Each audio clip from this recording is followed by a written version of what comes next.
देखो सेट ए में मान लिया n एलिमेंट्स हैं, find number of ways of forming two subsets p and q if p equal to q। Two subset p and q नाम ले लिया, इसका मतलब ये क्या है बोलो, ऑर्डर्ड हो गया। ध्यान दो, ऑर्डर्ड हो गया। अब ये देखो p और q दोनों एक जैसे चाहिए। इसका मतलब देखो ये हुआ कि जैसे हम एक एलिमेंट a1 लेंगे तो a1 को या तो p और q दोनों में रखेंगे या किसी में नहीं रखेंगे, नॉट p नॉट q। ठीक, मतलब हर एक एलिमेंट को या तो p और q दोनों में रखोगे या किसी में नहीं रखोगे। तो हर एक एलिमेंट को ट्रीट करने के दो तरीके हो गए, है ना। जैसे मान लो आपने सेट a लिया x y, तो एक तरीका तो यह है कि x को दोनों में रख दो, ठीक है। एक तरीका देखो ये है कि x को दोनों में रख दो। एक तरीका ये है x को किसी में मत रखो, क्योंकि दोनों के दोनों सेम चाहिए, एग्जैक्टली सेम चाहिए, है ना। तो देखो यहां पर क्या हो रहा है, बिल्कुल वही चीज है कि a1 को डील करने के दो तरीके हो गए, है ना। a1 को डील करने के दो तरीके हो गए, इसी प्रकार a2 को भी डील करने के दो तरीके हो गए, इसी प्रकार an को भी डील करने के दो तरीके हो गए। तो टोटल केसेस कितने हो गए बोलो, 2n। यही हमारे क्वेश्चन का आंसर आ गया। ऑर्डर्ड ले रहे हैं, ध्यान दो। हम चाहते हैं p और q जो हैं वो एक जैसे हों, ठीक है। p और q एक जैसे हों, दोनों सबसेट्स एक जैसे हों। तो आंसर कितना आ गया, 2n। अब मान लो अगर हम यही कहते कि p और q अलग अलग हो, एक जैसे ना हो, तो क्या हुआ, देखो टोटल सबसेट्स कितने थे, 4 की पावर n, उसमें से ये माइनस कर देंगे जो एक जैसे हैं, 2 की पावर n। तो इसका आंसर ये हो जाएगा, है ना। हमसे कहा जाए कि दो सबसेट बनाइए p और q और वो एक जैसे ना हो, तो हमने देखा था दो सबसेट्स के टोटल तरीके 4 की पावर n थे, उसमें से 2 की पावर n कर देंगे माइनस, तो वो केस मिल जाएगा जिसमें दोनों के दोनों सबसेट्स कैसे होंगे बोलो, अलग अलग होंगे। तो एक केस देखो ये बना और एक क्वेश्चन देखो यहाँ पर ये बना, ठीक है। और अभी इससे पहले हम कर चुके हैं p इंटरसेक्शन q बराबर 5 वाला, है ना। अभी वो हम केस कर चुके हैं, p इंटरसेक्शन q बराबर 5 वाला केस हम लोग कर चुके हैं, ठीक है। तो देखो यहाँ पर क्या हो रहा है कि हम लोग, ठीक है, जो सबसेट्स ले रहे हैं p और q, इसका मतलब वो ऑर्डर्ड है ना, वो ऑर्डर्ड है। ध्यान दो, इस बात पे हमेशा ध्यान दो कि वो ऑर्डर्ड सबसेट्स हैं, है ना, क्योंकि p और q अलग अलग मान रहे हैं। अच्छा, ये देखो दो क्वेश्चन हो गए, दो सबसेट बनाने। पहला केस ये p बराबर q, दूसरा ये केस कि p not equal to q। अब मान लो एक केस हम और करें और हमसे कहा इसको लिखो जरा, इसी में एक केस हम लिखते हैं, देखो, है ना, p इक्वल टू क्यू का ये आंसर और p not equal to q का ये आंसर। इसको लिखो जरा, मिटा रहे हैं। देखो मान लो हम यहीं पर एक क्वेश्चन करते हैं, दो सबसेट्स बनाने हैं p और q, और हमसे कहा जाए मान लो कि p union q equal to a, p union q equal to a। Union जानते हैं ना, यूनियन, है ना। देखो जैसे क्या होता है, एक सेट A है, मान लो x y, और एक सेट B है y z। तो इंटरसेक्शन का मतलब दोनों में कॉमन यानी कि y, और यूनियन का मतलब होता है सारे लेने हैं, x b y b और z b। यूनियन का मतलब जो कॉमन है वो भी लेना है, जो अलग अलग बचा है वो भी लेना है, और इंटरसेक्शन का मतलब जो दोनों में कॉमन है उसको लेना है बस, है ना। इंटरसेक्शन का मतलब कॉमन, ठीक है, और यूनियन का मतलब होता है सारे एलिमेंट लेने हैं, जो दोनों में है वो भी आएगा, जो इसमें है वो भी आएगा, जो इसमें बचा वो भी आएगा। तो हम चाहते हैं p यूनियन q a बन जाए। तो देखो इसका मतलब ये हो गया कि जैसे हमने a1 एलिमेंट लिया, तो a1 को या तो आप p में रख दो, ठीक है, या आप q में रख दो, क्योंकि p q किसी एक में होना चाहिए, या आप p और q दोनों में रख दो, है ना। हर एक एलिमेंट या तो P में आए या Q में आए या दोनों में आए, तभी उनका जो यूनियन है वो A के बराबर वापस आएगा। जैसे मान लो हमने A में ये 3 एलिमेंट ले लिए X Y Z। अब देखो P हमने ऐसे बनाया X Y Z और Q देखो ऐसे बनाया Y Z, तो इन दोनों का यूनियन जो है वो A के बराबर हो जाएगा। या मान लो हम ऐसा ले लें, P को X Y ले लें और इसको Y Z ले लें, तब भी इनका यूनियन देखो A के बराबर हो जाएगा। तो क्या है मतलब, वो एलिमेंट कहीं ना कहीं दिखना चाहिए, या तो खाली P में दिखे या खाली Q में दिखे या दोनों में दिखे। मतलब हर एक एलिमेंट जो सेट A में है वो P या Q कहीं ना कहीं दिखना चाहिए। या तो वो P में हो तब भी यूनियन में आ जाएगा, और अगर वो Q में होगा तब भी यूनियन में आ जाएगा, और अगर वो दोनों में होगा तब भी यूनियन में आ जाएगा। वही कर रहे हैं कि A1 या तो P में होगा या Q में होगा या दोनों में होगा। तो मतलब A1 के 3 केसेस बन गए, और इसी प्रकार A2 के भी 3 केसेस बन गए, A3 के भी 3 केसेस बन गए, और AN के भी 3 केसेस बन गए। तो हमारे क्वेश्चन का फाइनल आंसर कितना हो गया बोलो, 3 की पावर n हो गया। फिर से फाइनल आंसर कितना हो गया, 3 की पावर है। अब देखो इंटरसेक्शन वाले का ही फाइनल आंसर यही था। जब हमने सवाल किया था ना P इंटरसेक्शन Q बराबर 5, तब भी उसका आंसर 3 की पावर n ही था, क्योंकि उसमें क्या था कि या तो आप, है ना, हर एक एलिमेंट को उसमें क्या था, या तो आप खाली P में रखें या Q में रखें या कहीं ना रखें। क्योंकि अगर एक एलिमेंट P में है ना, क्योंकि इंटरसेक्शन 5 चाहिए था। इंटरसेक्शन 5 चाहने का मतलब वो कोई भी एलिमेंट या तो P में दिखे या Q में दिखे। ऐसे मान लो एक सेट हमने A लिया X Y Z, ठीक है, P में ये ले लिया X Y X Z और Q में ये ले लिया Y। तो मतलब जो एलिमेंट इसमें दिख रहा है वो इसमें नहीं दिख रहा है।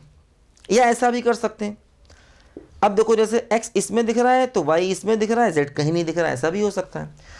तो उसमें क्या था, हर एक एलिमेंट के 3 तरीके थे, या तो उसे P में रखेंगे या Q में रखेंगे या कहीं नहीं रखेंगे, इसलिए वो 3 की पावर n बन गया था।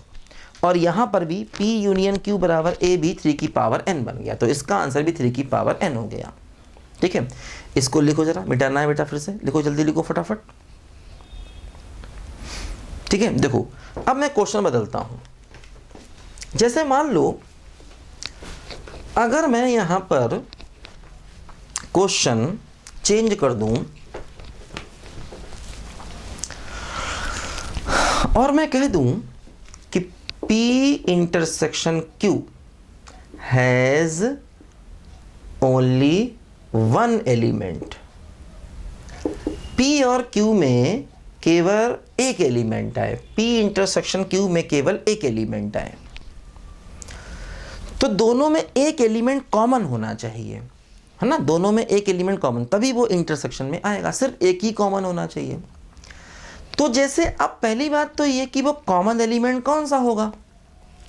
जैसे मान लो हमने सेट A लिया X Y Z U और P ये ले लिया X Y Z और Q ये ले लिया X U। अब देखो दोनों का जब आप इंटरसेक्शन निकालोगे तो कॉमन एलिमेंट क्या आ जाएगा, X आ जाएगा। देखो ये एक एलिमेंट दोनों में कॉमन है, मतलब एक ऐसा एलिमेंट है जो दोनों में है।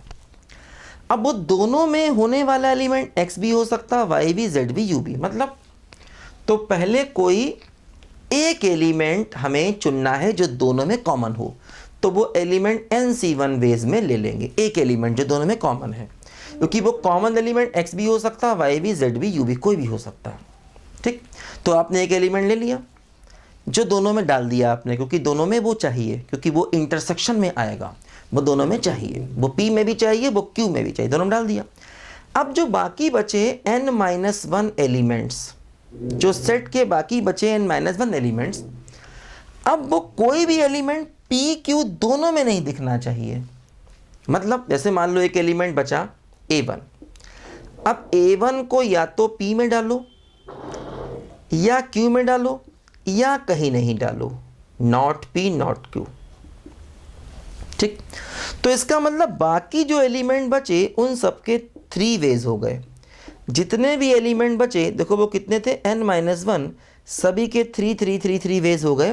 तो आंसर क्या आया बोलो 3 की पावर n माइनस 1 और एक एलिमेंट जो चुना वो NC1, तो इसका फाइनल आंसर आ गया NC1 3 की पावर n माइनस 1। ये इस पार्ट का फाइनल आंसर, क्योंकि वो जो दोनों में दिखाई देगा वही इंटरसेक्शन में आना चाहिए। इंटरसेक्शन में केवल एक एलिमेंट आना चाहिए। तो पहले वो एलिमेंट चुनो n में से जो दोनों में दिखाई दे, बाकी बचे n माइनस 1। अब वो n माइनस 1 में से हर एक एलिमेंट या तो p में हो या q में हो या कहीं ना हो, तो वही बाकी बचे के देखो 3 केस, या तो p में होगा या q में होगा या फिर not p and not q में होगा। तो बाकी सबके 3 केस हो गए। जो n माइनस 1 एलिमेंट बचे उन सबके 3 केस हो गए, तो 3 की पावर n माइनस 1 और इंटू NC1। तो p इंटरसेक्शन q में अगर केवल एक एलिमेंट होगा तो इसका आंसर ये होगा जान दो। ठीक, इसको लिखो, देखो फिर मैं चेंज कर, अब यहाँ पर हर जगह हम ऑर्डर्ड की बात कर रहे हैं, अनऑर्डर्ड की बात नहीं कर रहे हैं। इसको लिखो, देखो फिर चेंज करना है। मान लो मैं सवाल करता हूं, हैज ओनली 2 एलिमेंट्स। मान लो p इंटरसेक्शन q में हम केवल 2 एलिमेंट चाहते हैं। अब देखो वही चीज है कि वो 2 कॉमन आप चाहते हैं, तो पहले n में से 2 कॉमन एलिमेंट उठाने पड़ेंगे, है ना। पहले आपको n में से 2 कॉमन एलिमेंट लेने पड़ेंगे। तो NC2 वेज में आप उन 2 एलिमेंट्स को लोगे। अब जो रिमेनिंग हमारे n-2 एलिमेंट्स बच गए, रिमेनिंग n-2 एलिमेंट्स, उनमें से हर एक के 3 तरीके, या तो p में रखेंगे या q में रखेंगे या कहीं नहीं रखेंगे, नॉट p नॉट q, या कहीं नहीं रखेंगे। मतलब a1 के 3 तरीके, a2 के भी 3 तरीके और an-2 के भी 3 तरीके। तो फाइनली इन सबको मल्टीप्लाई करोगे तो 3 की पावर n-2, क्योंकि ये बचे हुए एलिमेंट्स कितने हैं, n-2 हैं, 2 तो आपने ले लिए। तो इसका आंसर क्या हो गया, ये हो गया NC2 इंटू 3 की पावर n-2। ये इस पार्ट का फाइनल आंसर हुआ कि अगर हम p इंटरसेक्शन q में 2 कॉमन एलिमेंट चाहते हैं। ध्यान दो, ठीक है। मान लो हम फिर सवाल को चेंज करते हैं, इसको लिखो जल्दी से। हम फिर सवाल को चेंज करते हैं। देखो अब हम क्वेश्चन ले रहे हैं, मान लो एक और उसमें हम क्या चाहते हैं, हम चाहते हैं P union Q has only 1 element. हम चाहते हैं P और Q में केवल यूनियन में केवल एक एलिमेंट आए, दोनों में केवल एक एलिमेंट आए, दोनों के यूनियन में केवल एक एलिमेंट आए। तो अब देखो क्या हुआ, वो कौन सा एलिमेंट होगा n में से, उसको चुन लो। वो कौन सा एलिमेंट होगा वो चुन लो।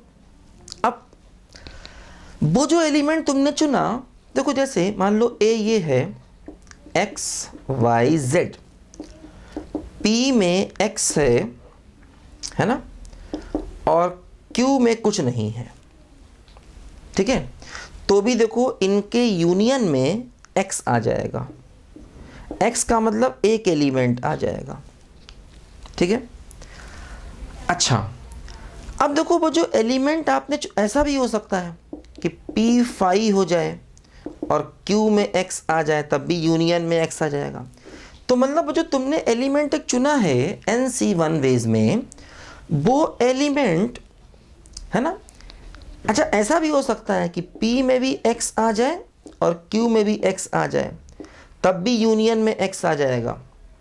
तो जो तुमने NC1 वेज में एलिमेंट उठाया है, वो एलिमेंट जो तुमने उठाया है, मान लो वो एक ही है।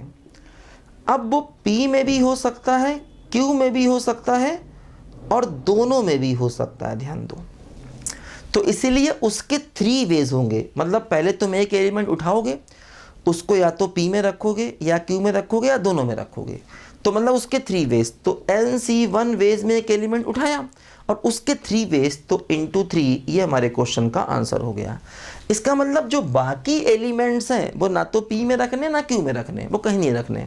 वैसे मान लो x को हमने P में रखा या Q में रखा, है ना, दोनों में से किसी एक में रखा या दोनों में रखा। जैसे x को P में रख दिया, या x को q में रख दिया या x को दोनों में रख दिया। इसका मतलब y z को किसी में नहीं रखना। अगर y z को किसी में रखा तो वो यूनियन में आ जाएगा। इसका मतलब y को दोनों में से किसी में नहीं रखना एक तरीका, z का भी एक तरीका। ऐसे यहाँ पर भी NC1 वेज में एक एलिमेंट चुना, उसके 3 तरीके हो गए। लेकिन जो बाकी n-1 एलिमेंट बचे उनको ना तो p में रखना है ना q में रखना, तो उन सब का एक ही एक तरीका, नेदर p नॉर q। तो वो इसलिए 1 1 1 1 इसलिए वो खत्म हो गया, इंटू 1 हो गया। क्योंकि बाकी जो एलिमेंट बचे उनको ना तो p में रखना है ना q में रखना है, उन सब का एक ही एक वे हुआ। ठीक है, इसीलिए इसका आंसर क्या हो गया, NC1 इंटू 3 हमारे क्वेश्चन का फाइनल आंसर आ गया। यहाँ हर जगह हम ऑर्डर्ड मान के चल रहे हैं, मतलब p और q को अलग अलग मान के चल रहे हैं। ध्यान दो जरा, लिखो जरा बच्चों ध्यान से इसको।